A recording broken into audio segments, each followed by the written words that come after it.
صاحب کھڑے ہو کے تمباکو گھٹنے میں میسر تھے، گھٹتے جا رہے ہیں تمباکو کھانے کے لیے. آ گئے سامنے سے مولانا صاحب کا، مولوی صاحب نے کہا یہ کیوں کھا رہے ہو یار، یہ اچھی چیزیں ہیں، فضول خرچی ہے. اور وہ خود مولوی صاحب کھایا کرتے تھے.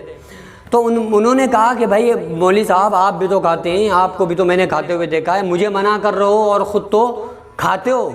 تو مولوی صاحب کہنے لگے کہ یار ہم جب کھاتے ہیں نا تمباکو تو وہ الٹے ہاتھ سے کھاتے ہیں، کیونکہ الٹے ہاتھ سے جو ہم کھائیں گے تو ہمارے نبی صلی اللہ علیہ وسلم نے فرمایا کہ جو الٹے ہاتھ سے کوئی چیز کھائی جاتی ہے تو وہ شیطان کے پیٹ میں جاتی ہے. تو یار ہم جو کھا رہے ہیں تو وہ اس لیے الٹے ہاتھ سے کھا رہے ہیں کہ شیطان کے پیٹ میں جائے اور کینسر جو ہو وہ شیطان کو ہو، مجھے نہ ہو. تو ہم تو اس کو کینسر کروا رہے ہیں، ہم تو اسے مار رہے ہیں، تم کون سا اسے مار رہے ہو. تو انہوں نے کہا کہ یار مولوی تو پھر مولوی ہوتا ہے نا، اس کو کوئی نہیں ہرا سکتا ہے. ایک مولوی صاحب تھے، جا رہے تھے، کھڑے، بارش ہو رہی تھی تو وہ ایک ٹین کے نیچے بنے ہوتے ہیں نا بازار وغیرہ میں، مارکیٹ میں، کھڑے ہو گئے نیچے.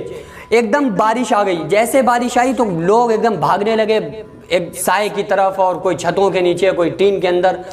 تو مولانا صاحب نے کہا او پاگلوں دیوانوں کیا کر رہے ہو، اللہ کی رحمت آ گئی اور تم بھاگ رہے ہو، اللہ کی رحمت سے بھاگتے شرم نہیں آتی تمہیں. تو وہ سب بیچارے دھیرے دھیرے چلنے لگے، کسی کا موبائل بھیگا تو کسی کے پیسے بھیگے. وہ بیچارے کہا ارے یار مولانا صاحب کہہ رہے ہیں کہ اللہ کی رحمت سے بھاگ رہے ہو. تو انہوں نے کہا ہم رحمت سے نہیں بھاگیں گے. تو بیچارے دھیرے دھیرے چلنے لگے، وہ پورے بھیگ گئے، پانسا پلٹ گیا. ایک بار لوگ کھڑے ہوئے تھے، ایک دم بارش آئی، مولانا صاحب نکل رہے تھے. اب جب مولانا صاحب نکلے ایک دم جو بارش آئی ہے نا، تو مولانا صاحب نے لگائی دوڑ اور چھلانگ مارتے ہوئے کہاں پہنچے، ایک دم خود ٹین کے نیچے پہنچ گئے.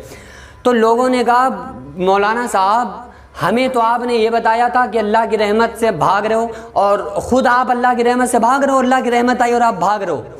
تو مولوی صاحب نے کہا کہ ارے تمہیں پڑھے لکھے نہیں ہو، تم جانتے نہیں ہو کہ اللہ کی رحمت جب گر رہی ہے تو ہماری اوقات مجال کہاں ہے کہ ہم اس پر اللہ کی رحمت پہ پیر رکھیں. ٹھیک ہے، ہم کیسے پیر رکھ سکتے ہیں اللہ کی رحمت پہ؟ اللہ کی رحمت بارش ہے، بارش برس رہی ہے، اور ہمارے پیر اس لائق کہاں ہیں کہ اللہ کی رحمت پہ ہم پیر رکھیں. تو مولوی کی تو چت بھی اپنی ہوتی ہے، پٹ بھی اپنی ہوتی ہے، اور ٹیا جو ہوتا ہے وہ بھی اپنا ہوتا ہے، باپ کا بھی نہیں ہوتا ہے. مولوی کے باپ کا بھی ٹینشن نہیں ہوتا ہے، وہ کس کا ہوتا ہے؟ خود اس کا ہوتا ہے. تو بہرحال یہ ہے کہ یہ تو خیر میں نے ہنسانے کے لیے ایک بات کی، لیکن علماء جو ہیں یہ ایک بہت بڑا سرمایہ ہیں.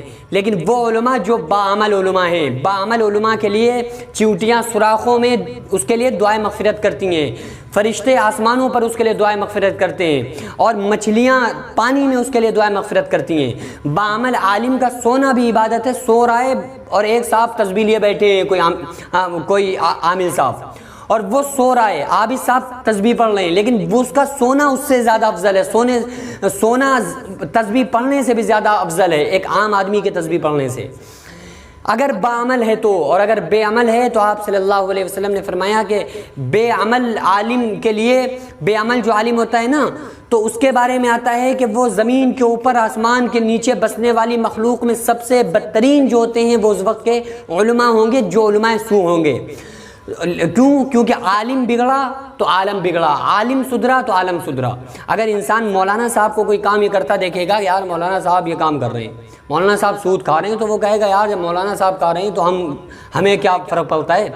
تو کم سے کم جب عالم صاحب نماز پڑھیں گے تو یہ تو کہے گا کہ یار مولانا صاحب تقریر کر رہے ہیں تو کم سے کم خود پڑھتے ہیں، اسی کے لیے ہم سے تو کہہ رہے ہیں. اور خود نہیں پڑھتے ہیں کہیں گے تو کہے گا یار تم خود نہیں پڑھتے، ہمیں کہاں سے نصیحت کر رہے ہو.